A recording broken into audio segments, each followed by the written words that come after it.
Hello dear 8th class students, how are you all? Welcome back in the new online video class of computer. Student, in the last videos we have discussed the assignment of chapter number 2, assignment number 1, assignment number 2 and assignment number 3. Near about all the questions of assignment completed. So I hope you all have done. So you can just inform me through the comment box that ma'am, I have completed my work. You can write your name, class and section that I come to know that who have completed the work.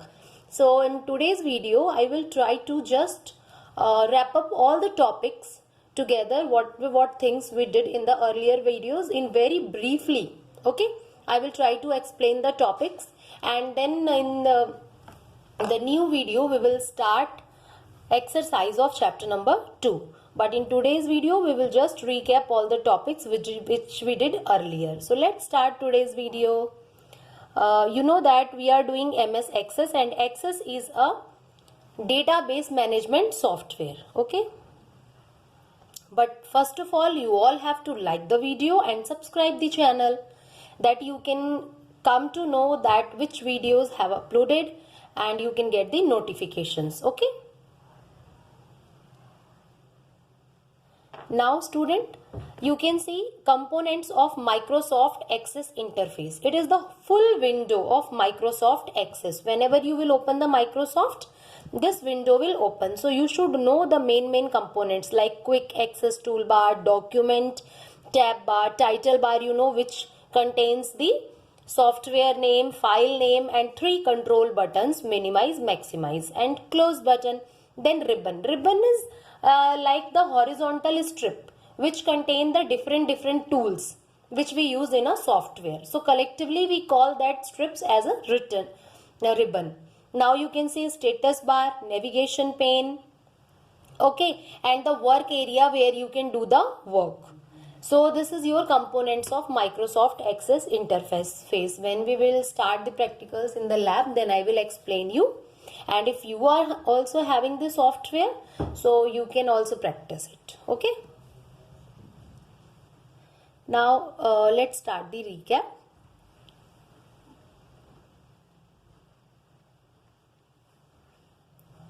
Wait for 2 minutes. Yes, database is a collection of data related to a particular topic, like student record or employee record or anything which is related to each other. When we store in a proper way, it is called a database. Then redundancy. Redundancy of data means duplication of multiple copy of the same data.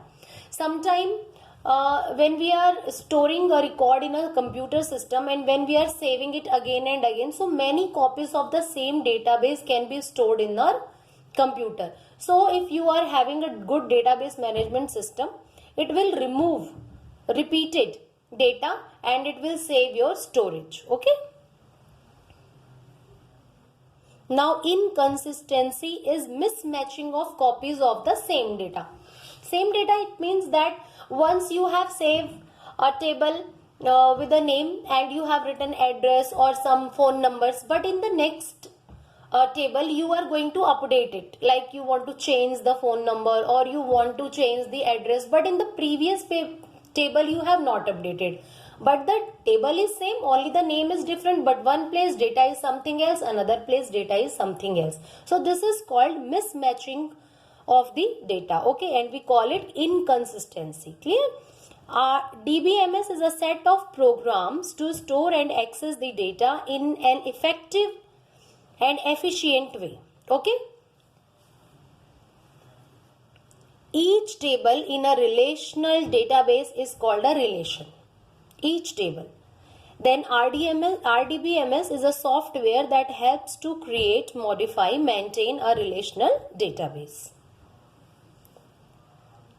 Table is a collection of related data organized in row and column. You know, tables are the building blocks of any database management system software. So tables is a collection of related data where the data can be stored in the form of rows and column. Record is a row of table about one instance of an object. One instance means a particular information about one person or about one object, like For example, if I will take Ram as a name, okay, then Ram, its mother name, father name, address, phone number, field is different, but the row is same. So that full row which contain the information about one object, instant or person is known as record. Okay. Now field is a unit of a record. Okay, like in a record if 7 or 8 things are there, so each one is known as field. Like name is a field, father name is a field, roll number is a field, mother name is a field, each and every. Okay, and it is also known as attribute. Data item is the smallest element of a database. Like in a table, the one cell only which contain the information is known as data item. Okay. Now primary key. Primary key is a column in a table which can uniquely identify all the records. I have told you also that primary key is like a unique identifier which value we can't repeat. We can put their auto number also. So the duplicacy of the data should not be there. It should be unique. Name can be same, address can be same, but roll number can't be same in a class na. So roll number is a unique key in a class. Like this in employee ID also, employee ID is a unique key. So something should be there which can differentiate. Okay, so that is called primary key. Queries are used to provide filtered data from the table based on same condition. Okay, some conditions are there, on the basis of this we can ask the questions. Now form is a database object used to create an interface for the user. Form is a database object used to create an interface for the user. Report is the printed output of the data. Whenever you want to see all the data together, you can use the report. And when you will want to see one by one record, okay, one person record at a time, then you can use form. You can see this. This is the example of report. All the like 1, 2, 3, 4, 5, 6, 7 records are there. So at one time only you can see. So student, I hope you understand the recap of the chapter. Very briefly I have tried to just mug up all the topics together. So in next video I will discuss with you the exercise of the chapter number 2. But till then, take care. Goodbye.